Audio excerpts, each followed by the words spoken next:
ating pong pag-aralan ang patungkol po sa anointing. Yan, anointing. When we say the word anointing, mayroon bang impact? May impact ba yun sa buhay natin? Mayroon. Sabi nga, we are anointed to serve. So, yan yung layunin kung bakit tayo ay ina-anoint. Yan. So, 'di ba? Lahat naman kayo ay nakararasan ng anointing of oil. Yun yung purpose para ihanda kayo sa task na pinagagawa sa inyo ng Panginoon. Amen. So, anointed to serve. Sabi po niyan sa Lucas chapter 4 verses 18 and 19. Yan.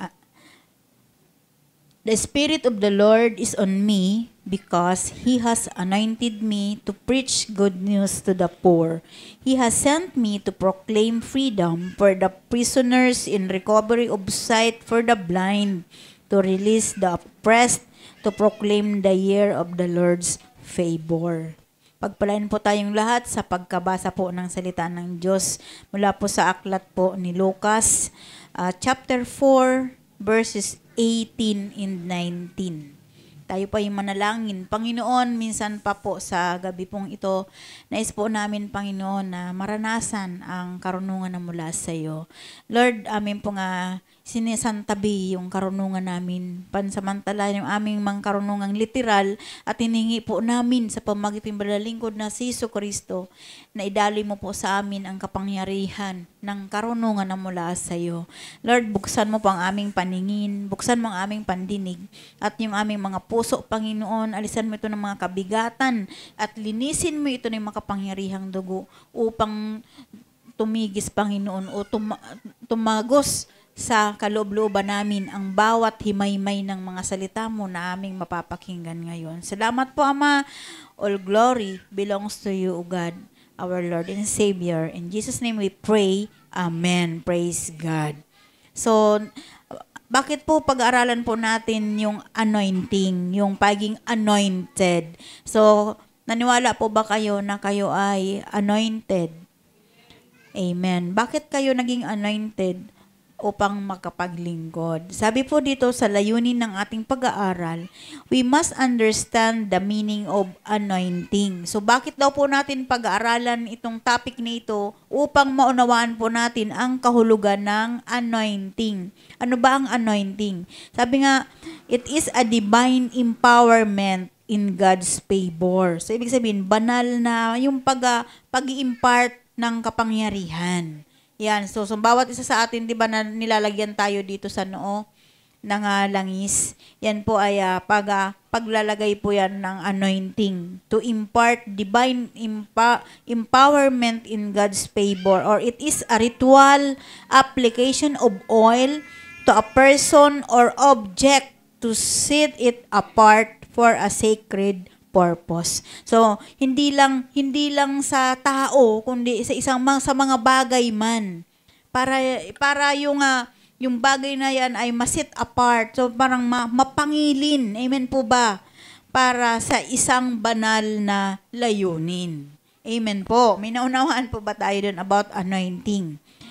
We must know the importance of the anointing in service. So, dapat po natin maunawaan yung kahalagahan ng empowerment, ng divine empowerment sa isang gawain. Amen po.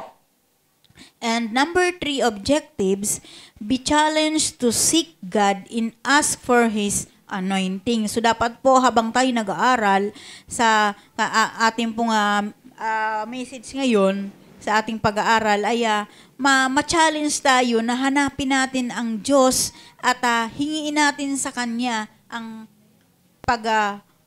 pag-i-empower sa atin ng kanyang kapangyarihan. Amen po. So, in the Bible, anointing is understood as the pouring out of oil onto one's head. So, sa Biblia, maliwanag po ng anointing ay ito po yung pagbububo ng langis sa ulo ng bawat isa. Amen po ba? This is normally done to symbolize cleansing for those who are sick.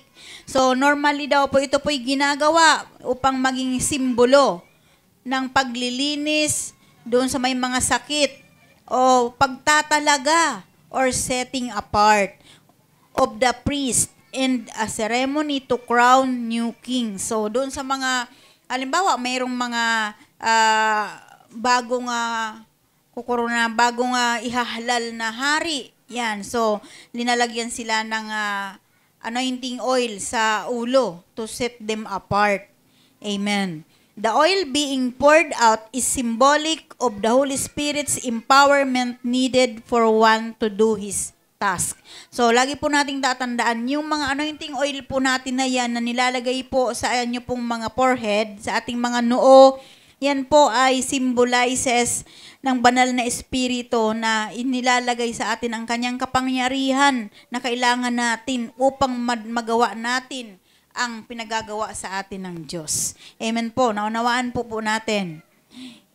As in the days when kings were anointed and crowned, you are anointed because you are commissioned. So, kung bakit daw po tayo binububuan ng oil sa ating mga noo, dahil ikinukomisyon tayo, itinatalaga tayo para sa mga panggawain na makalangit. Amen po.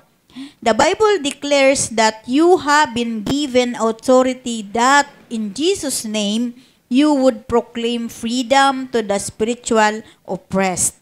So, ibig sabihin, sa Biblia, dinideklara ito bawat sa atin na binibigyan tayo ng authority sa pamamagitan ng kapangyarihan ng pangalan ni Jesus. Amen. Na ipoproklama natin na ang kalayaan.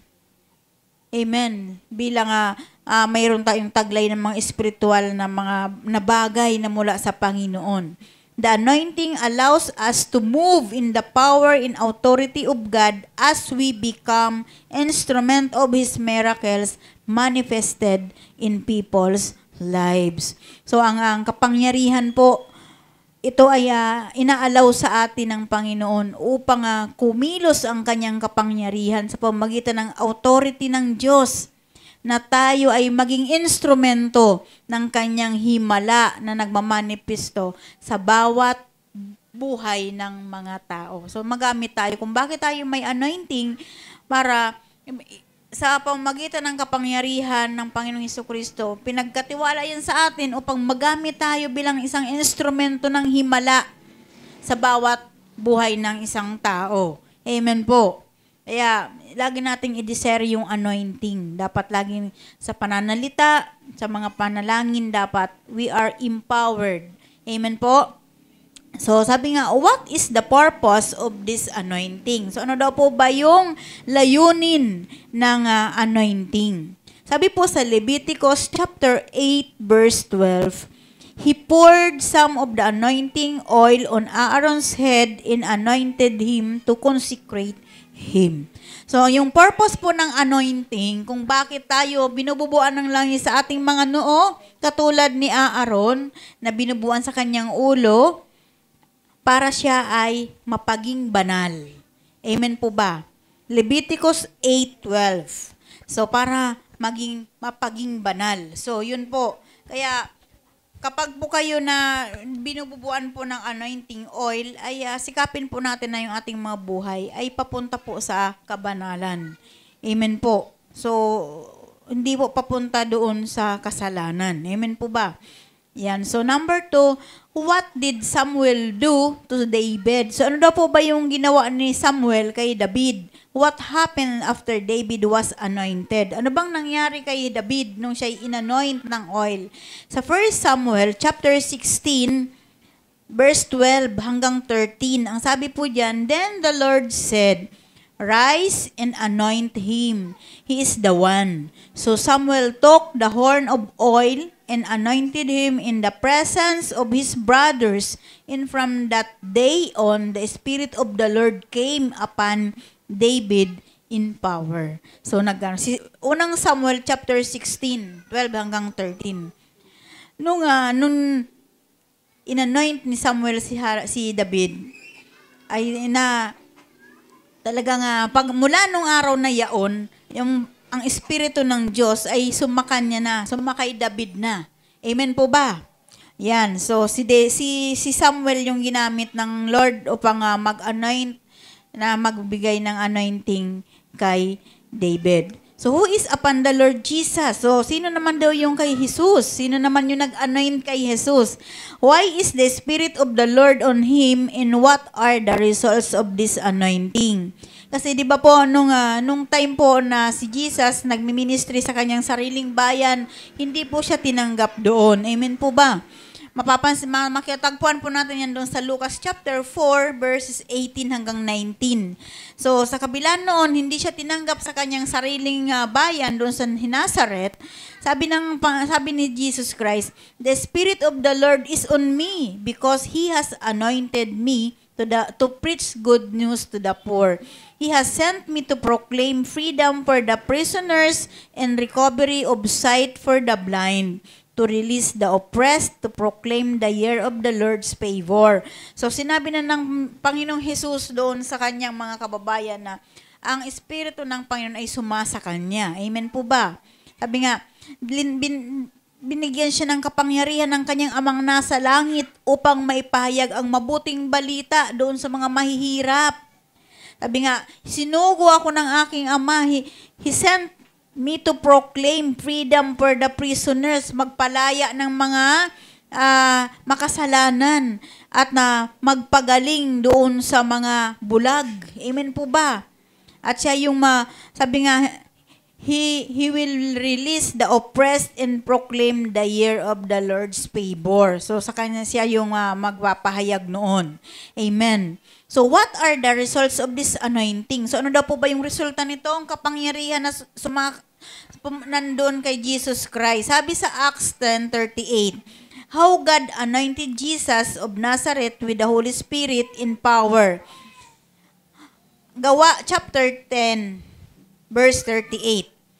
With the Holy Spirit in power, in how we went around doing good and healing all who were under power of the devil, because God was with him. So si Jesus Christ, habang nandun siya sa pagmi-ministry, ang banal na Espiritu at ang kapangyarihan nito ay nag-iikot siya, ginagawa niya ito, nagpapagaling siya, at nagpapalaya doon sa mga poses ng demonyo. Bakit? Sapagkat sumasa kanya ang kapangyarihan ng Diyos. Yan, yun yung purpose kung bakit tayo ina-anoint, yung anointing, kapangyarihan yan. So, anong ibig sabihin ng anointed by God? So, ibig sabihin, ang Panginoon ang siyang naglagay sa atin, nagtalaga sa atin. Ang sabi po dito, the uponness of the Spirit marks our ministry with power. Pag sinabing uponness, we need the oil of God, the empowering of the Holy Spirit to enable us to minister effectively. At times, we would be confronted with difficult situations, stubborn people in life difficulties that will make us feel incapable of doing our assignment from God. Without the enabling of the Holy Spirit, we cannot finish the task. So, kung wala daw po yung pagsama sa atin ng banal na Espiritu, hindi natin magagawa at matatapos ang mga gawain na pinagkatiwala sa atin ng Diyos. Amen. So, sa bawat mayroon tayong makakumpruntang mga sitwasyon na mahihirap, yung mga matitigas ang ulo, sinabi nga, stubborn people, matigas ang ulo, at yung kanilang mga buhay na mga nahihirapan na sila sa buhay na kanilang dala-dala. So, sa pamagitan ng pagkatiwala sa atin ng Panginoon ng kanyang kapangyarihan. So, ginagagamit tayo nito. Pero kapag walang Espiritu ng Diyos sa atin, hindi natin kayang gawin ang lahat ng ito. Kahit yung maipanalangin natin yung may sakit, ay hindi natin ito kaya. Only the Holy Spirit within us. Kaya natin natatapos yung task na binibigay sa atin ng Diyos. Amen po ba? The Holy Spirit make us different. So, kakaiba ang nagagawa sa atin ng banal na Espiritu. The anointing of God can be understood as the uponness of the Spirit of the Lord in our lives. It is like being clothed with the Holy Spirit, signifying His power operating through us. So, ibig sabihin, parang tayo yung nababalutan ng Espiritu ng Panginoon na nagpapahayag ng kapangyarihan na gumagawa sa pamagitan natin. Kaya kung hindi dahil sa Espiritu ng Diyos na sumasa atin, hindi natin kayang gawin yung manalangin tayo sa may sakit, yung magpatong tayo ng kamay. Amen po ba? Only the Holy Spirit will do that through us. So, ginagamit lamang tayong instrumento. The openness of the Spirit of the Lord enable one to do ministry. Yan. So, ibig sabihin, kapag nangibabaw, yung pag sinabing openness, ibig sabihin, ang word po na ito, two word, openness.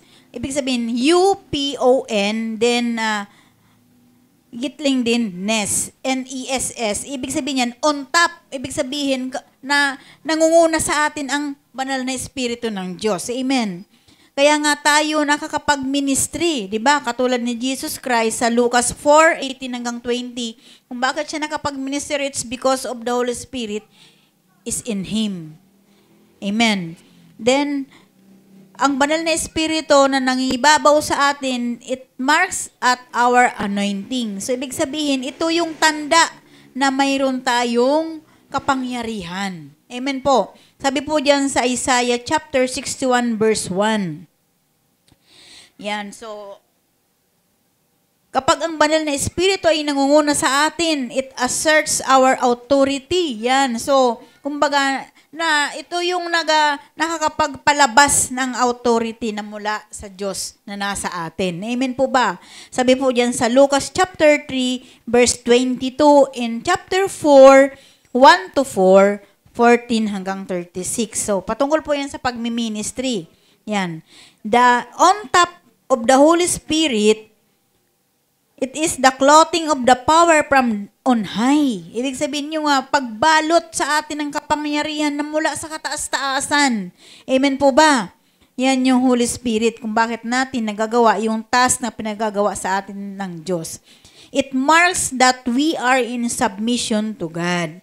Ibig sabihin, kapag nangibabaw sa atin ang Panginoon at ang Kanyang Espiritu, ito'y nagmamarka na tayo ay nagpapailalim sa kapangyarihan ng Diyos. Amen po. May natutunan po ba tayo? Ngayon po, ang tanong po natin, how has your relationship with the Holy Spirit grown? Yan po yung inyo pong sasagutan sa sunod po na pagkikita natin. Paano daw po ang ating relasyon sa ating Panginoon at paano daw po ang relasyon natin sa banal na Espiritu lumalago? Amen po ba? How has our relationship with the Holy Spirit grown?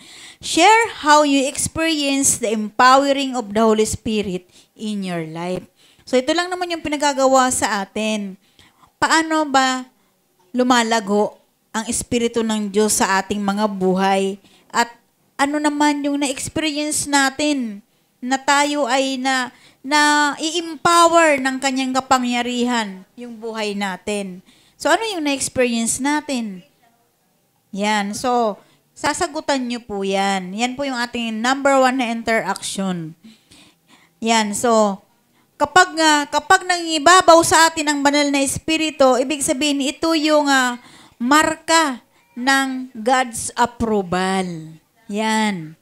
Ito yung marka ng God's approval. Sabi nga sa Isaiah 61:1, the Spirit of the Sovereign Lord is on me because the Lord has anointed me. Sabi po yan ni Propeta Isaias. Ang Espiritu daw po ng kataas-taasang Diyos ay sumasa kanya rin, sabi ni Isaias, dahil ang Panginoon ay nilagyan siya ng kanyang kapangyarihan. Isaiah 61:1. The anointing of God signifies His mark of approval in our life. Yan. Lagi natin tatandaan, yung kapangyarihan ng Panginoon, yung anointing ng Panginoon, it signifies His mark, yung tatak sa atin. Yung tatak ng approval ng Diyos sa ating mga buhay. Kaya nga, ano ba yung sealed? Yung wag na, di ba, yung mga napag-aralan natin before, yung seal, ito yung tatak sa atin. Ano ba yung tatak na yan? Iyan ang Espiritu ng Diyos. Amen po ba? So, sabi dito, the anointing of God signifies His mark of approval in our life. With it, we would be able to display His power even in difficult or impossible situations. Kung bakit tayo sa mga, minsan mahirap na mga sitwasyon sa buhay natin, bakit na napagtatagumpayan natin? It's because of the mark of approval ng Panginoon. Yung Espiritu niya, sumasa atin yun. Amen. Diba? Pinalalakas, kahit tayo mahina, pinalalakas tayo ng Diyos. Amen. Kaya napagtatagumpayan natin yung mga mahirap na sitwasyon. Sabi nga dyan sa Lucas chapter 4 verse 1, God's commissioning in authority, yung pagtatalaga ng Diyos at yung kanyang kapangyarihan. Sabi dito, Jesus, full of the Holy Spirit, returned from the Jordan and was led by the Spirit in the desert. So, si Jesus Christ, kahit na punong-puno siya ng banal na Espiritu, bumalik siya doon sa Jordan at doon siya nilid ng Espiritu ng Diyos sa disyerto. Dinala siya doon sa disyerto. Amen. All the people were amazed and said to each other, "What is this teaching? With authority and power, He gives orders to evil spirit and they come out." Sabi diyan sa chapter 4 verse 36. Di ba? Doon sa disyerto nagpalaya siya ng mga demonyo. Sabi ng mga tao, talagang namangha sa kanya at sinabi, nagbulong-bulungan yung bawat isa. Ano ba ang klase ito kanyang pagtuturo? Mayroong kapangyarihan. Mayroong kumbaga, sabi nga, with authority and power. So, nakakapagbigay siya ng utos. Inuutosan niya yung masamang espiritu. At ito ay nagsisipaglabas. At dahil nga, punong-puno siya ng espiritu ng kanyang ama. Punong-puno siya ng espiritu ng Diyos. Amen po. Minunawaan po ba tayo doon? Ayan. So, siguro po, hindi na kayo magtataka kung bakit yung inyong mga, sa panahon ngayon, kayo po na nakakaranas po ng infilling of the Holy Spirit. Yung ibig sabihin, yung kapuspusan ng banal na Espiritu, di ba? Kayo, nag-speak in tongues kayo, umaawit kayo, nagkaroon ng pangitain, nagkaroon ng revelasyon. It's because the Holy Spirit is on top. Kumbaga, nasa taas at nababalo tayo ng kanyang kapangyarihan. Amen. Hello. The Holy Spirit clothed us with authority over sickness and demonic oppression and give us the supernatural ability to perform His miracles. So, ang banal na Espiritu, siya yung bumabalot sa atin na mayroong kapangyarihan. Sa mga mayroon tayong authority at kapangyarihan sa mga may sakit at maging doon sa mga poses ng diablo o demonyo. At ito yung siya yung nagbibigay sa atin ng supernatural na kakayanan para magawa natin ang himala. So, ibig sabihin, kung tayo lang, hindi natin kaya. Dangan nga lang, because of the Holy Spirit on top on us, we can perform miracles through us. Amen po ba? Ginagamit tayo ng Panginoon. Nagpe-perform gumagawa ng himala ang Panginoon sa pamamagitan natin. It's because we are infilled with the Holy Spirit. Kaya kung walang espiritu ka ng Diyos, kapag hindi ka malalim sa paghingi ng presensya ng Diyos, sa pananalangin, sa paghingi ng kapangyarihan ng Diyos, hindi ka magagamit na makapag-perform para makagawa ng himala. Amen po. Clothing of power from on high. Sabi sa Lucas 24:48 hanggang 49. You are witnesses of these things. I am going to send you what my Father has promised, but stay in the city until you have been clothed with power from on high. So, sabi ng Panginoong Jesus doon sa Lucas chapter 24:48 hanggang 49. Sabi nga, tayo daw po yung lalabas na mga witness. Tayo yung mga magwi-witness sa lahat ng bagay na kanyang sabi niya uutusan niya tayo sa pamamagitan sa pangako ng Panginoon. Kumbaga, ipapadala niya sa atin yung pangako ng Panginoon. Sabi, manatili lamang daw po tayo sa syudad hanggat hindi tayo nababalot ng kapangyarihan na nagmumula sa kataas-taasan. Nangingilabot ako pag Holy Spirit ang pinag-usapan. Talagang nandito ang kapangyarihan ng Diyos. Ayan. So, the anointing is God's power at work in us. So, lagi nating tatandaan. Ang anointing, ito yung kapangyarihan ng Diyos na gumagawa sa atin. Amen po. It comes from Him and we do not make or produce it. So, kahit tayo, hindi naman natin kayang gawin yun o i-reproduce natin. It's because it is only God's power who works in us. Kapangyarihan ng Diyos na gumagawa sa atin. Amen po. By ourselves alone, we cannot do much. So wala tayong ibang magagawa kung sa sarili lamang natin. But because He has clothed us with His Holy Spirit, His power is guaranteed to be displayed to touch people's lives. Ayan. So, dahil nga po sa kapangyarihan ng Panginoon na bumabalot sa atin, ito yung banal na Espiritu, ito yung gumagarantiya, yung power ni Lord na mahayag sa atin para magamit tayo sa buhay ng ibang tao. Amen po? Minatutunan po ba tayo? The Holy Spirit power so we can fulfill our tasks. Sa pamamagitan ng kapangyarihan ng Diyos, napufulfill natin yung ating mga gawain. Consider how innermost the task is. So ano ba itong mga task na ito? To preach the good news to the poor.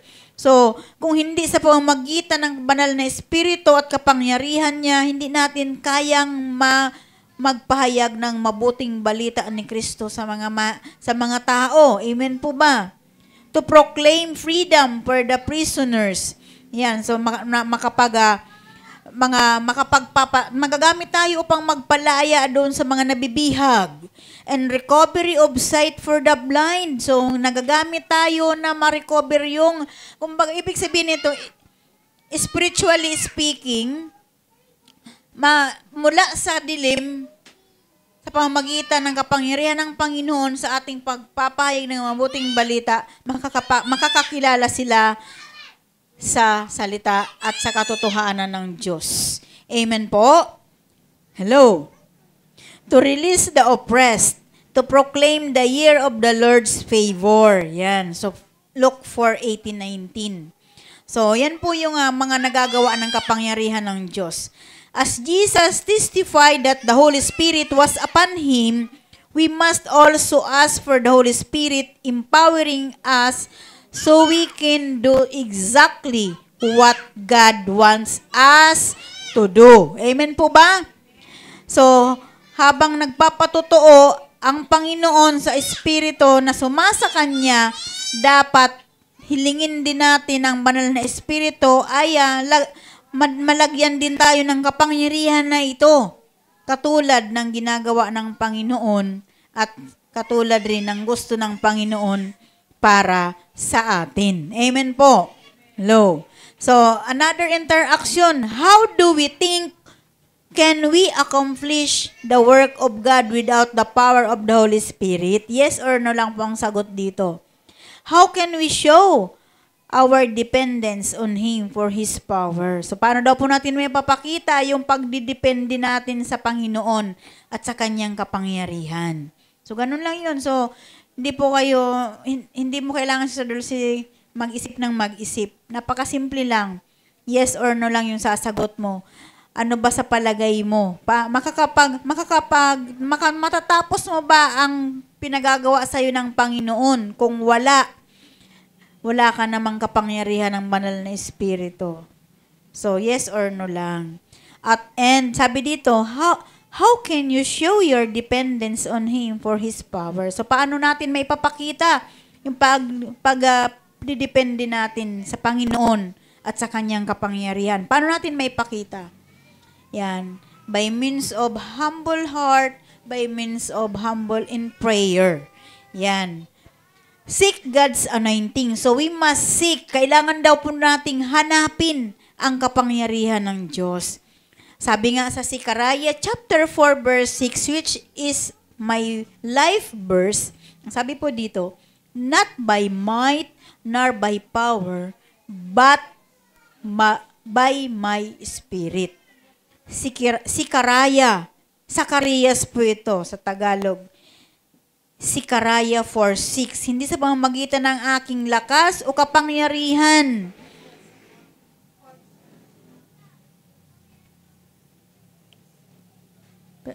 Tapos na po, nakakuha niyo po yung verse. Zechariah 4:6.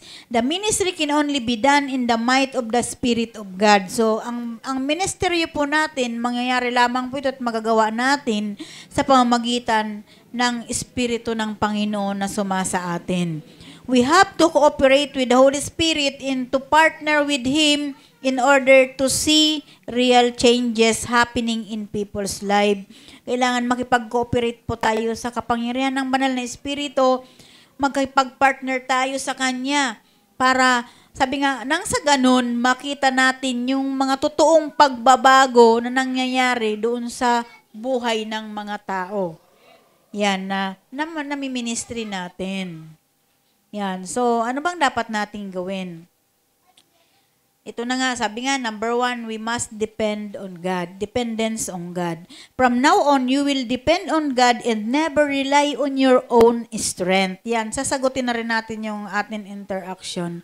The ministry belongs to God and the means to finish the task is also from God.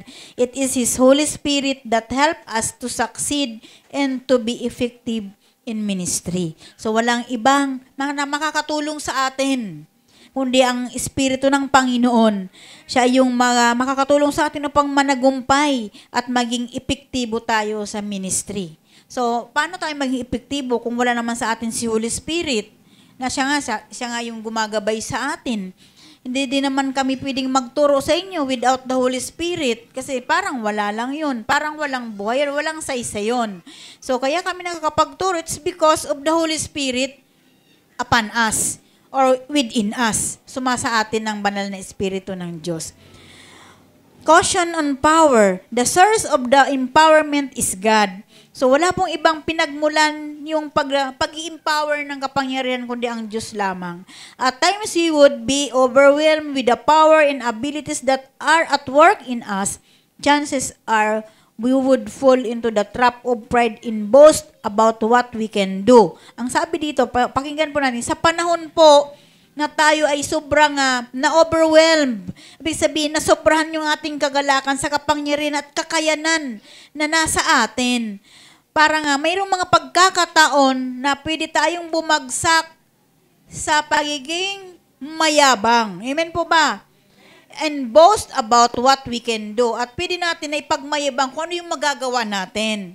Kaya nga, dapat, ito yung, ibig sabihin, ito yung dapat natin na maging aware tayo kapag mayroong tayong kakayanan ng banal na Espiritu na pinagkatiwala sa atin yung kanyang kapangyarihan. So, magiging maboboast natin yung power na ibinigay sa atin ng parang maipagyayabang natin. So, parang ibabagsak tayo sa pagiging ma-pride or mayabang at maipagyayabang natin kung ano yung magagawa natin.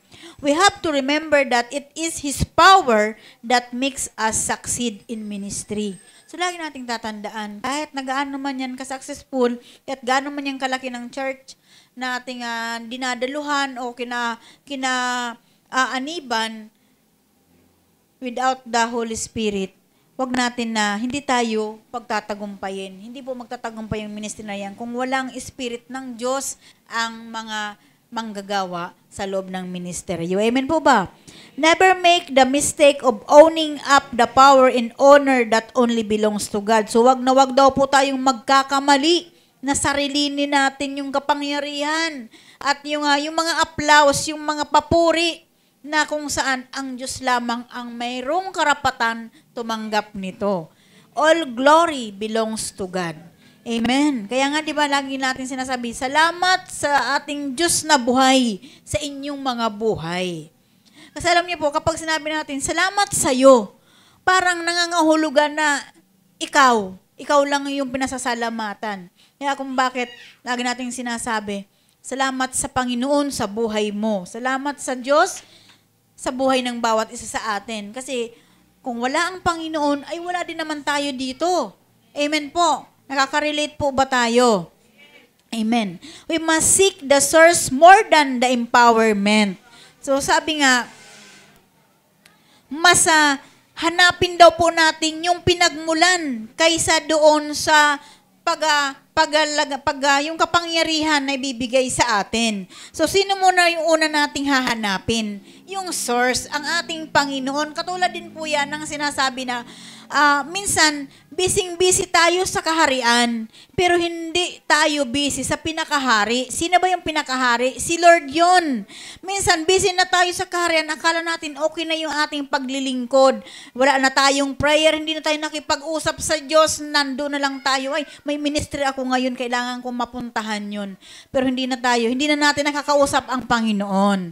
Yun yung sinasabi na busy tayo sa kaharian, pero sa pinakahari, hindi natin siya pinagbitutuan na ng pansin. Sabi nga, we must seek first the source more than the empowerment. Kasi without the source, we don't have empowerment. Amen po ba?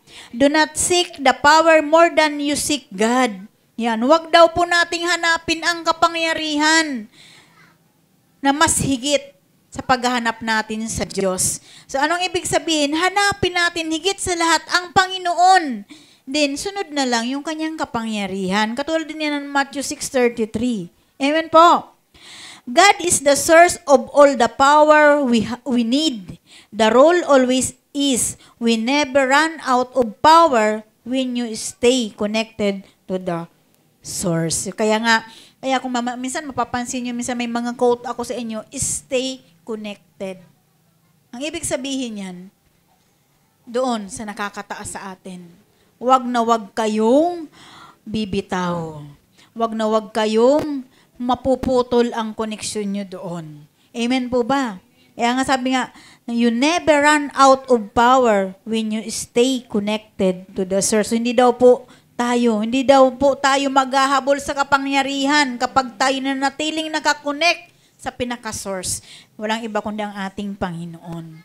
Amen po. May natutunan po ba tayo? Amen. So, napakabuti ng Panginoon. So, anong dapat nating gawin? We must pray to God and ask that He would anoint us with His power and authority. Ito na po yung dapat nating gawin. Practical na application sa buhay natin. Manalangin tayo sa Diyos at hilingin natin sa Kanya na sangkapan niya tayo ng kanyang kapangyarihan at yung kapamahalaan, yung kanyang authority. Go to your pastor, spiritual leader, and or mature believer and ask them to pray for you and ask God for His empowering in your life. Yan, so, huwag kayong nahihiya na lumapit sa inyong mga pastor, leaders, na pag-pray kayo, pastor, kailangan ko na magkaroon din ako ng empowerment ng Holy Spirit. Amen po. Expect that nothing is impossible with God. Decide to get involved in a ministry and boldly serve God. So patuloy tayong mag-decide na ma-involve sa paglilingkod at paglingkuran natin siya ng totoo o tapat. Amen. May naunawaan po ba tayo? Amen. So, diyan po nagtatapos yung ating pong pag-aaral. Mabilis ba? So, we only have 2 interaction. Sabi ko nga sa inyo, yes or no lamang yung sagot. And then, paano natin may papakita na sumasa atin nga yung kapangyarihan ng Panginoon. Paano natin ito mapapakita? Yan. So, simple lamang po yun. Hindi naman natin kailangan, hindi nyo kailangan mag-search sa Google. Iyon po ay nagmumula sa inyong kaloob-looban. Self-explanation. Mayroong totoo na mula sa puso kung paano natin may papahayag na sumasa atin nga ang Panginoon. At paano natin ito mapapakita na we are empowered by God. Amen. Hello. Salamat po sa Diyos at nawa ay mayroon po tayong natutunan sa gabing ito. We bless you. We honor you, Lord. We magnify your name, O God. We thank you for the wisdom that you have given upon us, O God. Salamat po, Panginoon. Muli, patuloy naming anyayahan ng iyong Santong Espiritu to empower us, to guide us, to teach us in the way we should go with you, Lord. Salamat po, Panginoon. All glory belongs to you, O God. In Jesus' name we pray. Amen and amen. Praise God.